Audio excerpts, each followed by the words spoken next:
They say the road to hell is paved with good intentions. Mine apparently was paved with a flyer, glossy paper, pink letters, women supporting women. Oh, I remember it clearly. Monica showed it to me one evening over dinner like she'd found the holy grail of self-discovery. "What do you think?" she asked, tapping the paper eagerly. "It's Tuesday and Thursday evenings." "Sounds great," I said, because I'm an idiot. I thought I was being a supportive husband, helping her find her community after we'd moved. I had no clue I was essentially signing the death certificate for my marriage. The first meeting? She came home glowing. Like she'd just returned from a spiritual retreat or done mushrooms in a forest. "I met these amazing women," she gushed. "Jessica runs her own online business. Amber just left her husband, and Diane, she's incredible. She wrote a book called Unshackled, Breaking Free from Patriarchal Expectations." I nodded, smiling, sipping my drink, thinking, well, good for her. Making friends, networking, healthy outlet. Oh, the sweet innocence. That first night, I actually felt proud watching her light up. She was happy, energized, talking nonstop. It was adorable. I had no idea those Tuesday and Thursday nights would soon become the most expensive nights of my life. The change started small, like a virus you don't notice until you're coughing blood. It began with her vocabulary. Out of nowhere, she started using words like patriarchy and emotional labor in casual conversation. One night, while we were eating spaghetti, she said with the calm confidence of a TED Talk speaker, "Did you know women do an average of 4 more hours of unpaid domestic work per day than men?" I blinked. "Is this a quiz?" She smiled patiently, as though speaking to a particularly slow intern.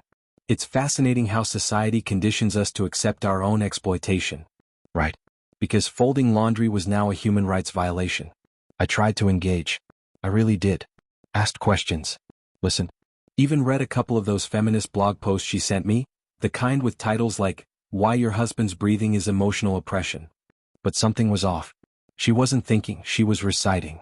Like she'd downloaded a new operating system overnight, and I hadn't read the user agreement. Her phone became a new organ. Constant notifications. Constant scrolling. The private Facebook group, her new temple. She'd show me memes like, "Know your worth, leave him if he exhales too loud." And I'd just stare, fork halfway to my mouth, wondering if this was performance art. Then came the comparisons. "You know, in truly equal relationships," she said one night, "men also take equal responsibility for emotional regulation." "Equal what now?" I asked. "Emotional regulation," she repeated. "It's not fair that I have to manage the emotional climate of this marriage." "Ah yes," I said. "Because my structural engineering deadlines are clearly a plot by the patriarchy to drain your chi." She didn't laugh. And that's when I knew, the woman who once giggled at my terrible dad jokes had been replaced by a Wi-Fi-connected sermon. Soon she stopped asking about my day. I'd come home after 10 hours in meetings and she'd look up from her phone and say, "You're seeking emotional labor from me right now." "Right," I muttered. Silly me, expecting human conversation in my own house. The group sessions grew, no longer just Tuesday and Thursday evenings. Now it was coffee with Jessica on Saturdays, video calls with Amber at midnight, and, of course, brunch with the entire congregation of the sisterhood on Sundays. By that point, our kitchen island had basically turned into the headquarters for the feminist revolution, and I, apparently, was the enemy general. These women, whom my wife had known for a grand total of 3 weeks, suddenly became her personal Mount Olympus.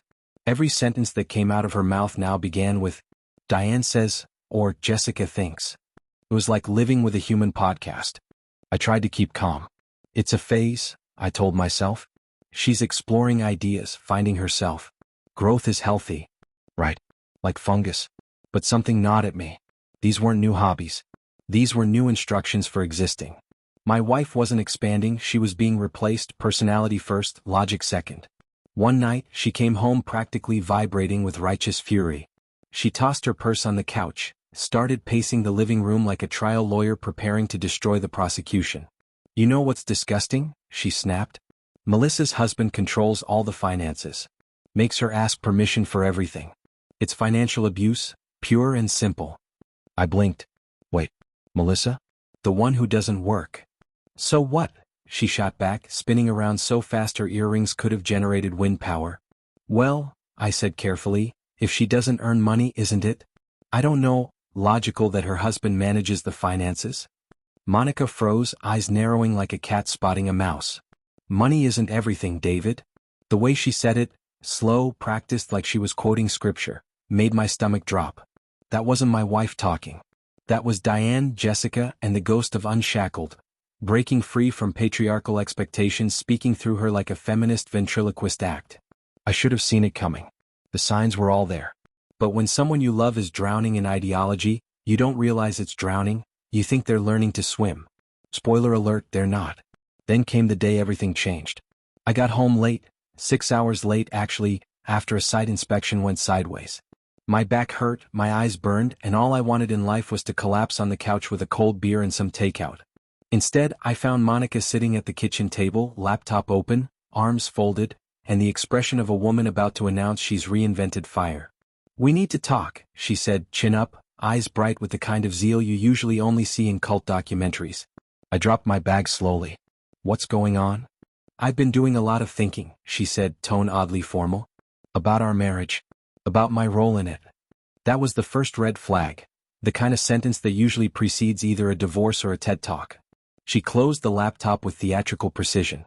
"I'm done cooking for you. I'm done cleaning up after you. I'm done doing your laundry. From now on, I'll only be handling my own needs." I blinked. "What?" "I'm not your maid, David," she said, voice rising like she was addressing the UN. "I've had a feminist awakening. I've realized I've been performing unpaid domestic labor while you get to have a career and identity outside this house." For a second, I just stared, trying to process how 6 years of peaceful coexistence had been rebranded as systemic oppression. "Are you serious right now?" I said finally. "We had an agreement, Monica. You managed the house, I earned the money. That was the deal." "Money isn't everything," she replied instantly, repeating it like a sacred mantra. "You think because you pay the bills you own me?" she added, chin lifted. I laughed once, sharp and humorless. "I think because I pay the bills you don't have to work." Her expression curdled. "I think," I continued, voice rising despite my best efforts, "that because I support us completely, the least you could do is handle your end of things." "My end of things?" she repeated, dripping indignation. "You mean the cooking, the cleaning, the mental load, the emotional labor of keeping our social calendar?" "Yes, that," I said flatly. "That's not my end, David. That's unpaid domestic servitude that society has conditioned women to accept." "Society didn't condition you to accept anything," I shot back. "We had a conversation 6 years ago. You agreed. You were happy. Until those women started downloading firmware updates into your brain." "They opened my eyes," she countered, chin tilted skyward like she'd just been knighted. "Now I understand my worth." "Your worth?" I said, eyebrows climbing into orbit. "And what exactly do you contribute, Monica, if not household management? What's your worth to this partnership?" Her answer came without hesitation, bold, confident, and utterly insane. "My presence. My companionship. My emotional labor." I stared. Then I laughed. "Art. Your presence," I said between chuckles. "That's your contribution? Meanwhile, I work 50 hours a week to pay for this house, the car you drive, the food you eat, the vacations you post about, and the insurance that covers you. But yes, sure, your presence is an equal contribution. Liberation, your presence is an equal contribution." Week 1 she was smug, glowing with self-righteous. I'm sure her group chats were on fire. "Just told him I'm done being his maid, #boundaries, #self-worth." Week 2 the confidence started to crack. Week 3 she realized I wasn't flinching. I wasn't arguing, pleading, or breaking down. I was thriving. Gym sessions. After-work beers. Real human laughter.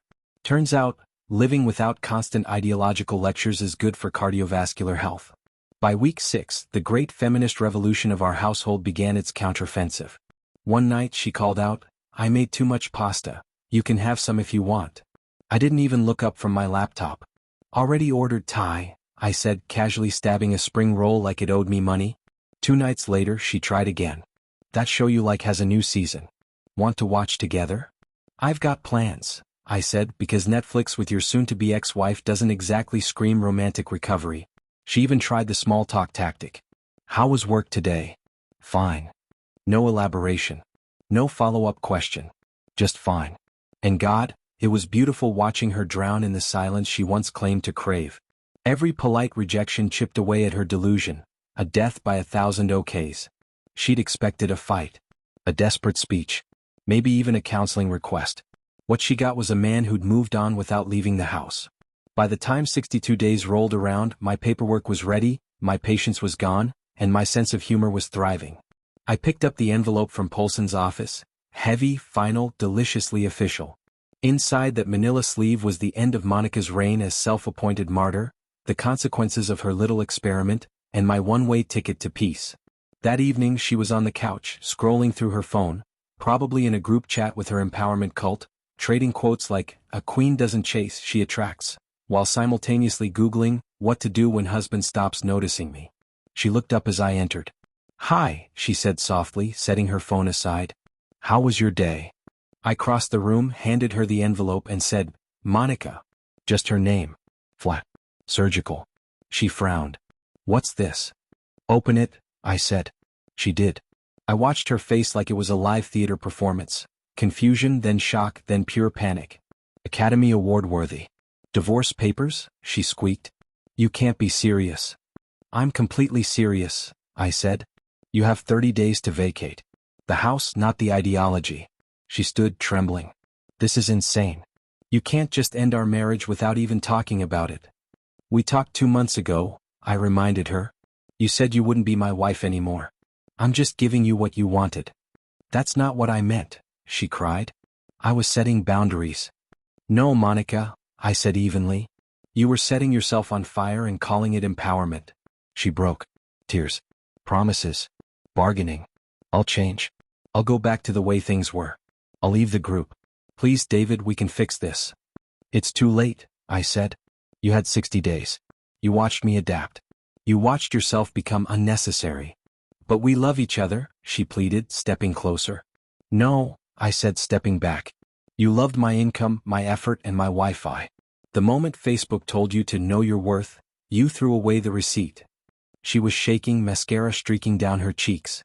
"Why are you doing this?" she whispered. "What exactly am I divorcing?" I asked. "You don't cook. You don't clean. You don't contribute.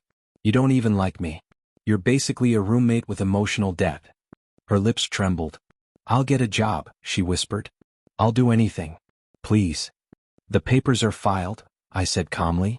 "This is happening. Pack your things. Maybe your feminist friends can help. I hear they're great at emotional support, as long as someone else's husband is paying for the wine." She collapsed onto the couch, sobbing, her phone slipping from her hand.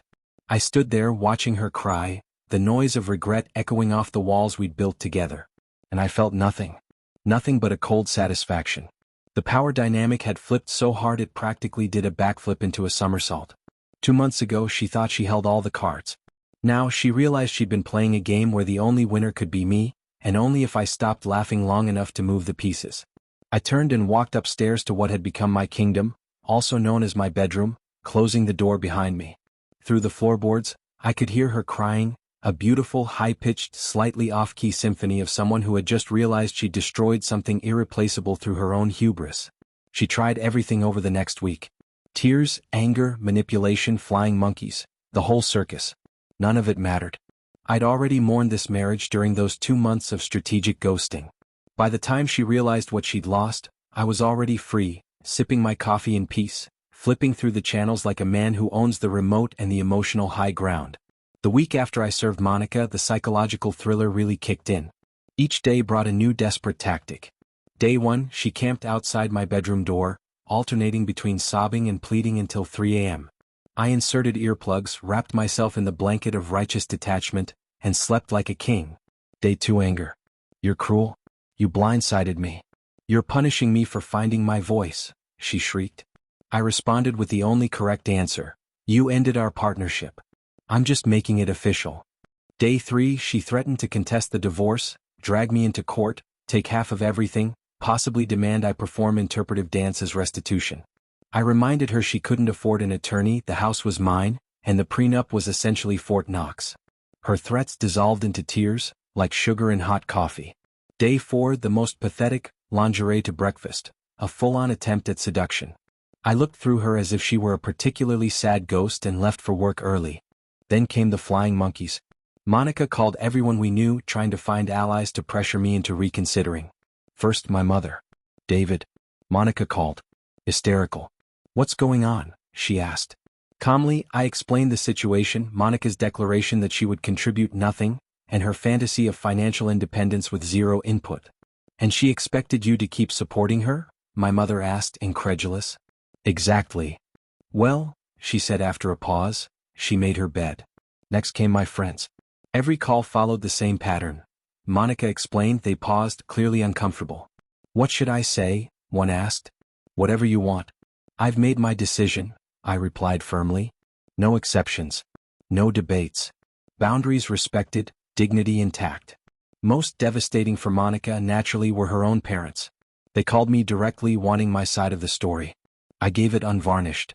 We're so sorry, David, her father said, disappointment thick enough to spread on toast. We warned her about that group. We watched our daughter become someone unrecognizable. She can come live with us, her mother added, but she needs to get her life together. We're not supporting her indefinitely. The final humiliation, Monica turned to her feminist sisters in arms. She asked to stay with Jessica, the entrepreneurial one, after leaving my house. 2 weeks. That was all it lasted. Turns out Jessica expected Monica to contribute. Rent, groceries, chores. Monica, unemployed and unskilled, couldn't comply. Irony? Lost on her. With nowhere else to go, Monica moved back to her parents' home in Ohio. 32, unemployed, divorced, and back in her childhood bedroom. A perfect lesson in life's natural consequences. Meanwhile, I reclaimed my life. The house, once a war zone of ideological tension, was mine again. I slept diagonally across the king-sized bed. Dishes stayed in the sink if I felt like it. My weekends included woodworking, hiking, reading, and generally doing nothing that didn't serve my own enjoyment. Peace apparently had a sound, like silence. The divorce finalized 90 days after filing. Clean, simple, no contest. She got nothing. Alimony? Zero. Assets? Nada. Second chances? Don't make me laugh. The prenup I'd insisted on when she was a different person had saved me from years of litigation and, more importantly, from listening to her lectures about fairness while contributing nothing herself. Sometimes the best revenge is just letting someone experience the natural consequences of their choices. No fireworks, just reality hitting like a freight train. 6 months later, life had a rhythm again. Work was rewarding. Promotion to senior project manager finally put some sparkle on my resume. The house was peaceful, organized to my preferences without the radioactive resentment that had permeated those last months with Monica. I had rediscovered small pleasures. Woodworking, hiking, reading uninterrupted. A life measured in moments, not passive-aggressive arguments. I'd been seeing someone new for about 2 months, Emma. Project manager, independent, fully formed, not dependent on social media validation or a collective ideological agenda. Relationship balanced, reciprocal, slowly paced. Both cautious after past disappointments. Genuine. Real. Meanwhile, Monica's Women Supporting Women disbanded after 3 members, including her, got divorced under similar circumstances. Turns out, announcing I'll contribute nothing but expect full benefits doesn't work outside the safe space of groupthink. The others either doubled down on their beliefs or quietly admitted they were feeding each other's worst impulses. For months post-divorce, Monica sent me an email. Reflective. Apologetic. Full of admissions, how she'd been manipulated, how the group had warped her thinking.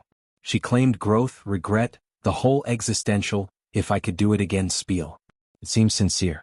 I didn't respond. Not cruelty. Just nothing left to say. That chapter was closed. Some bridges, once burned, can't be rebuilt. People ask if I moved too fast, if counseling should have been attempted. My answer is always the same. Monica ended the marriage the moment she declared she wouldn't fulfill her responsibilities while living off my income.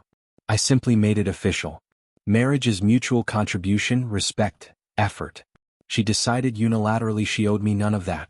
I've learned some people only value what they have when someone else refuses to tolerate them. I've learned empowerment without responsibility is just selfishness in fancy packaging. Most importantly, I've learned my own worth, that I'd rather be alone than with someone who sees me as nothing more than a paycheck.